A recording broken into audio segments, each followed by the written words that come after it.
예, 안녕하세요. 여러분 반갑습니다. 인텔 종목 함께 살펴보도록 하겠습니다. 근데 인텔은 뭐 여기에 주봉에서도 많이 빠지고 월봉에서도 지금 많이 빠졌죠. 근데 진짜 많이 빠졌다.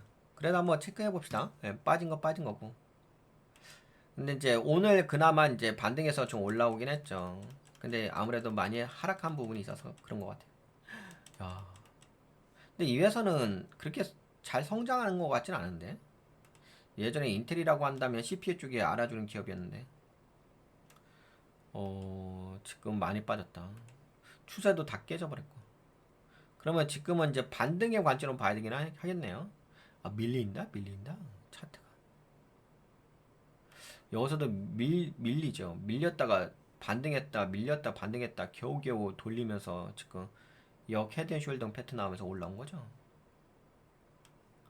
그리고 추세가 이렇게 빠지고 있고, 이렇게 빠지고, 이렇게 빠지고. 그러면 이제 올라올 수 있는 공간이 있긴 있는데, 그래도 약간, 차트는 약간 저거네. 역 헤드 앤 숄더 패턴 나왔네. 오, 반등 포지션이 있네. 역에 대한 숄더의 반등 포지션, 이게 어느 정도 긴 거야? 여기서 폭락했었죠. 2024년 8월 5일부터 지금, 야, 근데 1년 만에 올라오는 건다고? 그럼 올라올 만 하겠네, 그쵸? 예, 최근에 약간 거래량 좀 동반되면서. 이게 이제 여기 바닥권에서 이렇게 변동성을 주면서 움직였잖아요. 여기 변동성을 한번 체크해 볼까요? 약 50%에서, 기본 파동이네요. 그쵸? 기본 파동에서 움직이고 있고 지금 역회된 숄더 패턴 나오면서 반등해주고 있다. 그러면 뭐 긍정적으로 볼 수가 있죠. 예, 그래서 이제 지금 반등에 대한 부분에서는 긍정적으로 볼 수 있고 그 다음에 여기 공간은 있잖아요. 예, 최소 못해도 여기 공간이 있네, 그치? 여기에 개파락한 부분이 있을까? 그치? 갭 매크로 올라온다. 메꾸는 건 아닌데 갭이 있으니까. 그래도 약간 뭐 볼 수 있는 것은 한 30달러 정도, 그쵸? 이 근처로 한번 볼 수가 있긴 하겠네, 그쵸? 네, 여튼간에 이렇게 해서 지금 약간 매집의 모양새, 박스권 매집의 모양새로 해가지고 예, 반등해서 움직이고 있다. 말씀드릴 수가 있긴 하겠습니다. 여기까지 기술적 관점으로 말씀드리면 되겠죠? 네, 여기까지 기술적 관점으로 말씀드리고 그 다음에 이제 이 회사에 대한 지금 모멘텀이라든지 이슈에 대해서 함께 살펴보도록 하겠습니다. 네, 소프트뱅크에서 20억 달러 인텔 투자 소식과 미국 정부 10% 지분 논의 이야기가 있습니다.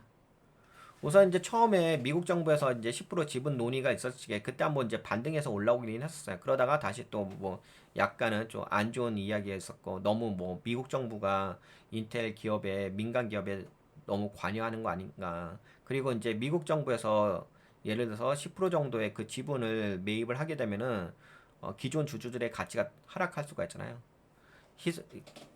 주주의 가치, 주식의 가치가 주식수가 증가하게 되면은 기존 주주분들의 그 주식의 가치가 떨어지는 거니까 뭐 그런 관점으로 봤을 때 좀 안 좋게 일시적으로 본 타이밍이 있긴 있었습니다. 그런데 이제 그러다가 그래서 이게 이렇게 된 거잖아요. 차트를 보게 되면은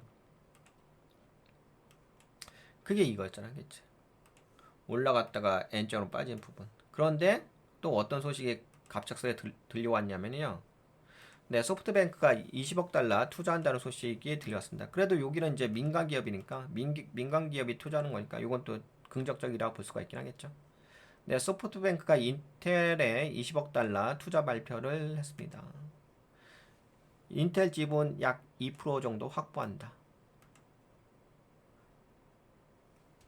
S&P 글로벌 따르게 된다고 한다면 6번째 대주주로 등극한다는 겁니다. 이 소식은 인텔 주가의 긍정적인 신호로 해석이 되었고요.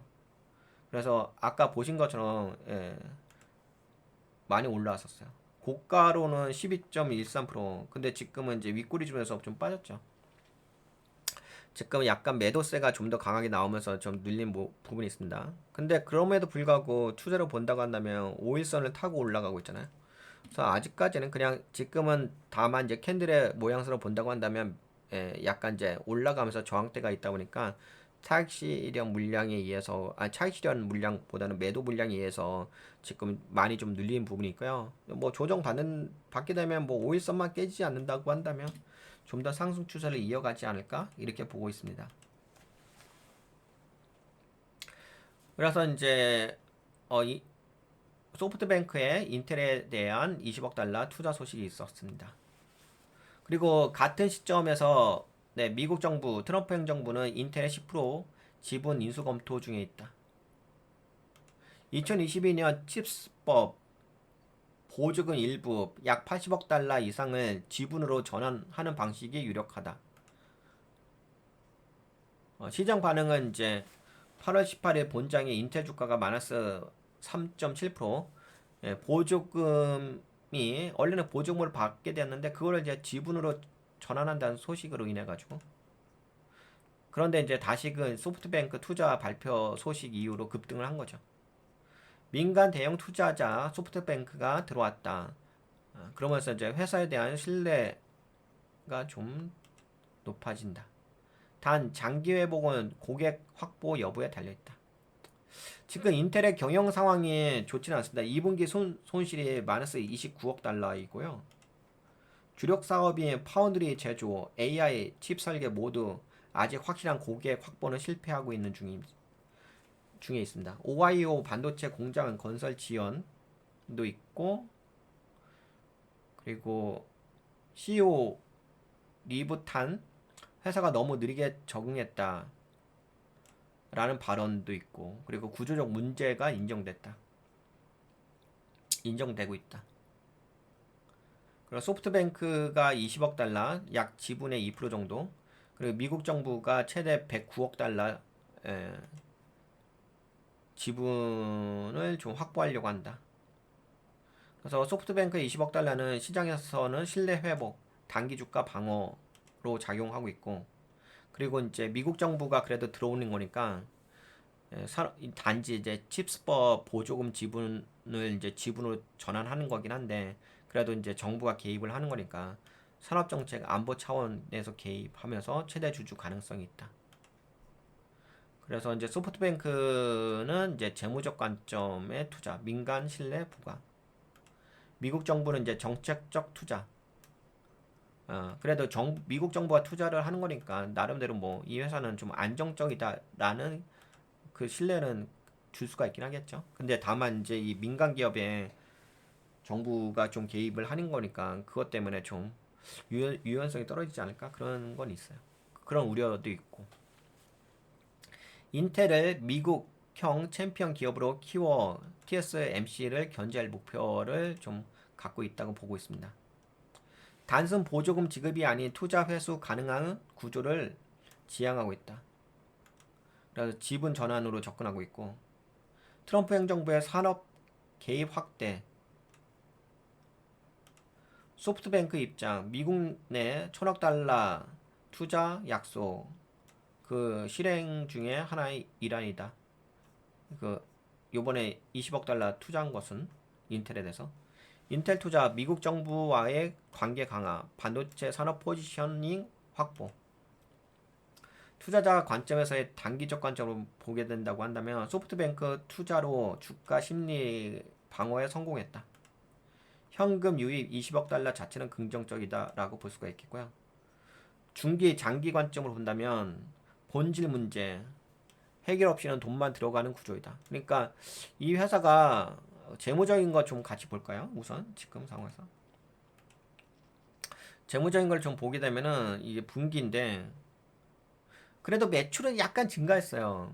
매출을 보게 되면은 이게 뭐냐 밀리언이죠. 그래도 단위가 밀리언이에요. 매출은 128억 달러에서 128억 3,300만 달러에서 128억 5,900만 달러 살짝 증가했죠. 근데 그로스 마진은 줄어들었어요. 45억 달러에서 35억 달러 줄어들었고, 그리고 당연히 영업이익도 마이너스긴 하죠. 그리고 순이익도 마이너스긴 합니다. 그래서 근데 마이너스 폭이 계속적으로 증가하고 있어요. 그래서 우선 뭐 그로스 마진도 줄어들고 있고, 줄어들었잖아요. 최소 못해도 그로스 마진은 증가해야 되는 건데, 그치? 근데 매출은 그나마 뭐 성장을 한다고 볼 수는 없죠. 뭐 약간 증가하긴 했는데 답보 상태라고 볼 수가 있겠고.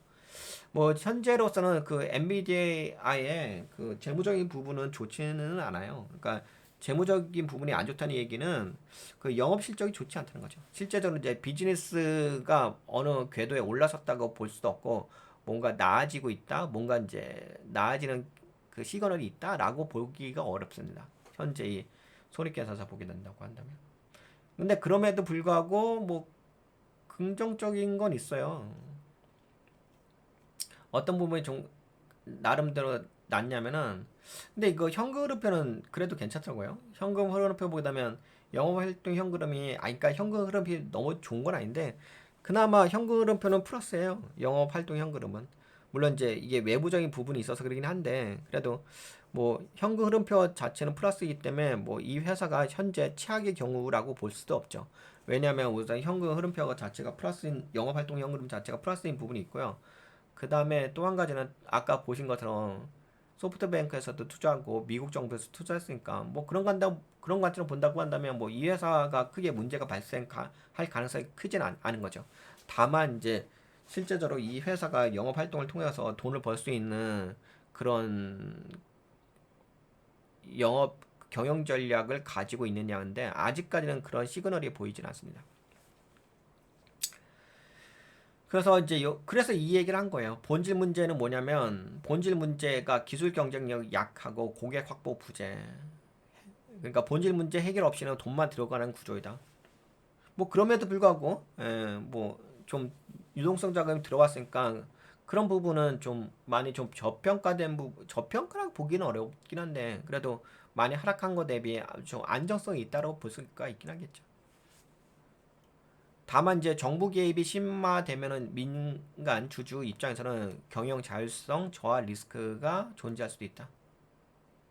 근데 현재로서는 이제 현금 확보가 됐고 그 현금 확보는 이제 호재이고 다만 이제 본업은 적자니까 리스크가 이중으로 공존할 수가 있다. 하고 있다. 네, 최종 정리해서 이야기한다면 인텔은 손실 기업이긴 하지만 소프트뱅크의 민간 자본 투자하고 미국 정부 지분 전환 검토, 정책 자본 두 개의 다른 수혈 루트가 동시에 유동성 자금이 유입되고 있다. 단기적으로는 현금 유입으로 버틸 수 있으나 장기적으로는 경쟁력 회복 여부가 핵심이다. 그래서 도대체 기술적인 부분에서 어떤 경영 전략을 가져갈 수 있을 것인지 그 부분이 가장 핵심인 것 같아요. 뭔가 아직까지 시그널이 보이진 않습니다. 결국에는 이제 인텔은 자금 수혈은 했고 시간 벌기, 그 다음에 고객 확보 성공 여부가 인텔 운명을 가를 갈림길이 될 수 있습니다. 네, 그러면 여기까지 인텔에 대해서 살펴봤습니다. 네, 여기까지 이야기할까요?